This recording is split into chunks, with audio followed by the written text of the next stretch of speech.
Hi, in this video I'm going to show you just how useful find and replace can be in your Excel day-to-day use.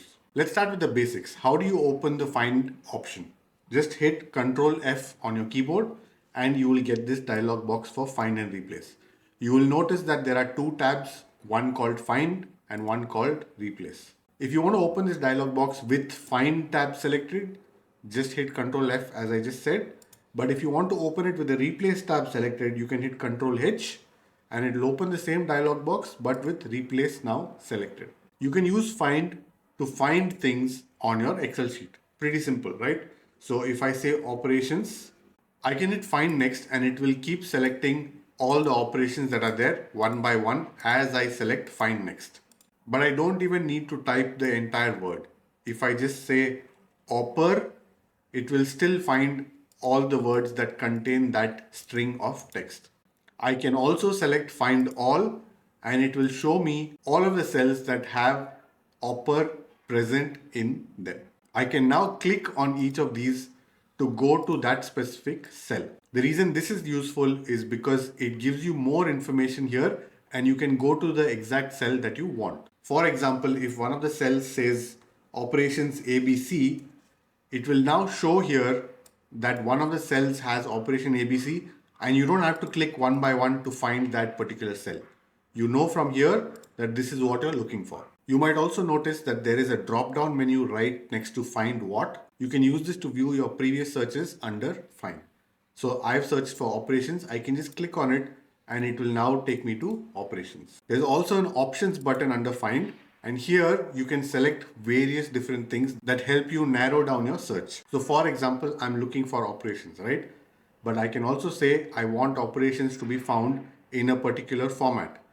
So I can go into format and I can, for example, if I say number and say okay, say find next, it's going to tell you that it's not able to find what you're looking for because there is no operation cell with a number format. Let's go back and select general and now you can see that it will select all the operations with that formatting. Not only that, you can also say match case. Case means it is the lowercase or uppercase characters, right? So here you can notice that all my operations start with a capital O. But here I'm searching for a small o operations. If I say find next, it's again not going to be able to find what I'm looking for. If I now change this to a capital O, it's now going to be able to find what I'm looking for. I can also select match entire cell contents, which means inside the cell there should be nothing else present. So in this case, I'm searching for operations and you can see that there is one called operations ABC. If I say find all, that option is going to disappear from my list because it's going to match exactly as it is inside the cell as well. Now you also have the option to select where Excel searches for it. And if you select sheet, it's going to select only one sheet, your current active sheet to search within. But if you select workbook, it's going to select from all of the sheets inside your workbook. So let's go ahead and hit find all and you can see that it's found various different cells in all of the tabs in your worksheet. Now, let's assume that there is a second column with the exact same information, right? Let's get rid of all of this. Now, since search is selected to by rows, if I select find next, it's going to find the result on the right side of your current result. So now if I click find next again, it's going to go to this option rather than this option. So let's go back here. Find next is going to go here. Now if I hit find next, it's going to come to this cell.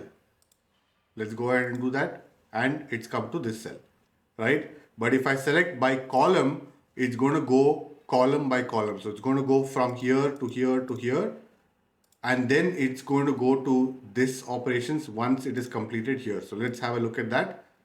Find next, find next, find next. And after we reach here, it's going to go here. If you select look in formulas, look in values, look in notes, look in comments, it's going to look for results inside formulas. Values is just text or data. Notes is when you insert a note and comments is when you insert a comment and it's going to search inside those notes or comments. So now let's get into replace. Please hit that like button if you're finding this video helpful. Replace has all of the same options as find, where you can find and replace within a sheet or a workbook, where you can look in formulas and so on, where you can match the case, match the cell contents. Everything is the same. The only difference is that after Excel finds your information, it's going to replace it with something else, which is very, very useful. And to add one more layer to it, not only can you search by format, you can also replace it with a specific format. So let's say, for example, I'm going to look for HR and replace with human resources. And before I do anything, I'm going to leave the search format as default. That's fine. But I'm going to replace with the format where it doesn't have any borders. We can also insert a fill to some bright color and say OK. And now if I say replace all, it's going to find all the HR and replace it with human resources. But here's the funny thing, it's also replaced the HR present in the word Christopher. So it's made it see human resources is tougher, right? Which is funny. But also, to avoid this kind of mistakes, what you can do is undo it, select match case and select entire cell contents. And now if you replace all, it's going to replace only the HR cells that we actually intended to replace. Now again, if I go to workbook and say replace all, it's made 6 more replacements. See OK, you can see that each sheet in the workbook have the HR replaced to human resources. Now click here for some useful Excel shortcuts or click here. If you found this video helpful, please leave that like and subscribe to the channel for more Excel tutorials. I'll see you in the next one. Take care.